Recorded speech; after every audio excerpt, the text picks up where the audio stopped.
आहेत का वहिनी? वहिनी वाट बघतायत. अरे वा, हाच गणपती पुन्हा होणार आहे ना? पुन्हा अनेक वर्षांनी याच गणपतीची प्रतिकृती बघायला मिळणार आहे.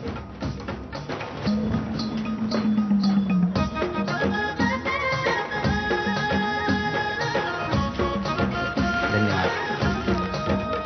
नमस्कार. नमस्कार. नाव सांगा. माझं नाव सीमा धोत्रे. हां. हे माझे मिस्टर संतोष धोत्रे. त्या माझ्या जाऊबाई मंगल धोत्रे. हे माझे 2 नंबर दीर रवींद्र धोत्रे. त्या माझ्या सासूबाई. नमस्कार. आणि ही माझी पुतणी रेवती. हा माझा पुतण्या रोहित. हा माझा पुतण्या आलोक. ते माझे पप्पा वाईवरून आले. आणि ती माझी आई आहे. नमस्कार आई. ती मावशी आहे. नमस्कार. आणि ती मावशीची मुलगी आहे. बरं, सगळे वाईवर आणि ही आलेत माझी का? छोटी बेबी काय नाव तिचं? स्वानंदी. हीच ती स्वानंदी. मी घरात म्हणजे बिल्डिंगच्या पायऱ्या चढत होतो आणि ओरडत होती भाऊजी आले म्हणून. चला मग सुरुवात करूया गप्पांना. ओके चला. स्वानंदीची परवानगी मिळालेली आहे तेव्हा आता आपण गप्पांना सुरुवात करू. वहिनी तुमचं माहेर कुठलं? वाई. वाई. बालपण सगळं वाईचं? हो. लग्न कुठे झालं? वाईलाच. हे कुठे भेटले? अरेंज मॅरेज आहे ना. कसं काय पण? ते म्हणजे स्थळ आलेलं, त्यानंतर मग मुंबईत येऊन झालं सगळं फिक्स. पण मला सांगा, लग्नाला लगेच होकार दिला होता? नाही, 1 महिन्यानंतर. का हो? कारण पण ऍक्च्युली ना मी नंतर हो बोलली ना तर मला असं झालं की मी उगाच यांना नाही म्हणत होती. कारण म्हणजे मला असं वाटतं की मला यांच्यासारखा दुसरा नवरा मिळालाच नसता. हो का? इतके चांगले? एवढे चांगले. बोलवा ना त्यांना. अहो बसा. नमस्कार. फार कौतुक करतायत वहिनी तुमचं. वहिनी म्हणाले की मी तेव्हा नाही म्हटलं असतं ह्यांना तर मला आज खूप त्रास झाला असता, कारण इतका सोन्यासारखा नवरा मिळाला नसता. पण मला सांगा, तुम्हाला एकट्याला कुठे बाहेर एकट्याला जाऊ देतात का हो? या अजय विचारायला लागतो पहिला, मी जाऊ का? हो का? का वहिनी असं काय? त्यांना क्रिकेट जास्त आवडतं. कोणाला? त्यांना. ह्या ना. हा, मग प्रत्येक संडेला त्यांच्या नागपाडला जाऊन त्यांना क्रिकेट खेळायचं असतं. आणि माझं म्हणणं असतं की आपण फिरायला जायचं. हा, मग काय करतात शेवटी ते? नाही, मग ऐकायला लागतं माझं. तुमचं ऐकायला लागतं? बरं, मग फिरायला कुठे? वाई आता तुमचं म्हटल्यानंतर थंड हवेचं ठिकाण. लग्नानंतर कुठे गेला होता फिरायला? महाबळेश्वर. तिथल्या तिथे? मी पाहिलेलं खूप वेळा, पण यांनी कधीच नव्हतं पाहिलं. कधीच नाही पाहिलं. मग किती 15 दिवस राहायला गेला होता? नाही, 8 ते 10 दिवस गेलेलो. हा. पण तिथे पण गंमत झाली आमची. काय झालं? गंमत म्हणजे 2 दिवसच आम्ही राहिलो तिथे महाबळेश्वरला. आणि मग आमच्या पप्पांनी पंढरपूर शिर्डी वगैरे प्लॅन आखला. मग मी तिकडे गेलो. तिथे गेलो. हनीमूनला गेले आणि पंढरपूरला? मला मी शिर्डी वारीचं करतो ना. तुम्ही वारीला जाता? मी पण जाऊन आलोय, मलाही आवडलं. वहिनी, वाईला मोठ्या घरात राहत होता ना, इथे लहान घरात आला, कसं ऍडजस्ट केलं?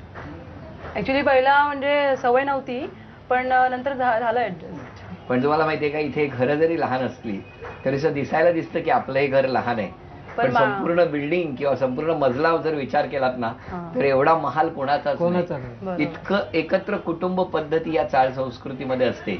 बघा ना, तुमची स्वानंदी जेव्हा बाहेर जात असेल ते तुम्ही निर्धास्त असाल ना? हो, एकदम एकदम. तसं ती वाईला जर बाहेर गेली तर मी निर्धास्त नसता. नाही, बरोबर. पण इथे निर्धास्त असतं की नाही? हो, हेच संस्कार आहेत चाळीचे. बरोबर. असं हे चाळीतलं राहणं, अगदी छान ऐश्वर्यात जगणं.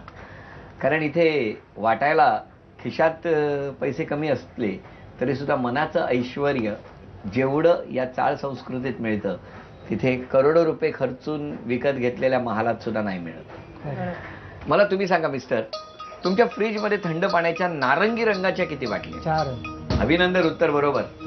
कळलं? रविवारी घरी राहिल्यामुळे हे माहिती होतं तुम्हाला. बाहेर गेला असतात तर स्टंप किती विचारायला लागले. वहिनी तुम्ही सांगा, मिस्टरांचा आवडता क्रिकेटपटू कोण? सचिन तेंडुलकर. अभिनंदन, हे सुद्धा उत्तर बरोबर. तुम्ही सांगा, तुमची मुलगी स्वानंदी हिला नेहमी डब्यात कोणता पदार्थ दिला जातो? वाटाण्याची भाजी आणि चपाती. अभिनंदन, वाटाण्याची भाजी. कारण खात्रीने सांगतो, ज्या अर्थी तिला तो डबा दिला जातो तोच डबा यांनाही मिळत असणार. त्यामुळे ते लगेच म्हणाले. बरं, आता एक दोघांना कोडं घालतो. मी घालतो कोट हिरवा, कधी कधी चट्ट्या पट्ट्यांचा. माझ्या खाण्याचा रंग हिरवा पिवळा, तर माझा स्कार्फ लाल रंगाचा. मी कोण? पोपट.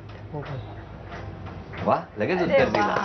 500 रुपयाचं बक्षीस मिळालेलं आहे. अभिनंदन. ही लक्ष्मी तुमच्याकडे आहे. आता कुटुंबाला नमस्कार. तुला आई ओरडते की बाबा? मम्मी.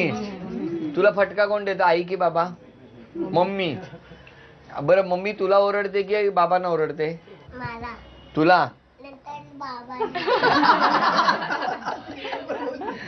बरं वहिनी, मिस्टरांबद्दल तक्रार करायची असेल तर काय करा? फिरायला नाही नेत ना कोणाला? हिला मला, तिला, दोघींना. नेत नाही. म्हणजे सांगायला लागतं आम्हाला फिरायला घेऊन जा घेऊन जा. ही वहिनींची तक्रार आहे. बरं स्वानंदी, तुला बाबा फिरायला नेतात? हो. बरं स्वानंदी, बाबा फिरायला नेतात तेव्हा आई पण असते बरोबर? म्हणजे बाबा फिरायला नेतात, बाबा वेळ देतात ना? हो. हा, बाबांना बाहेर जायला देते आई? नाही. झालं वहिनी, मला काय बोलण्याची गरजच नाही.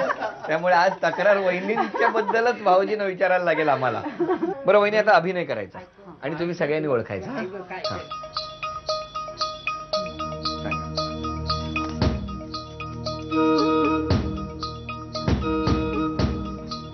मी गाडी आपण दोघं देवाला जाऊ. देवाला जाऊ. तुम्ही मला गाडी शिकवा. हा. आपण दोघं, मी गाडी चालवून तुम्हाला. देवदर्शनाने. आता अख्खं वाक्य घ्या. तुम्ही मला गाडी शिकवा, मी तुम्हाला देवदर्शनाला नेईन. अभिनंदन. तुमचा दरारा इतका आहे ना या घरात, त्यांना धड एक शब्द बोलायचं डेली काय करून टाकलंय तुम्ही वहिनी. ठीक आहे, 1000 रुपयाचं बक्षीस. थँक्यू.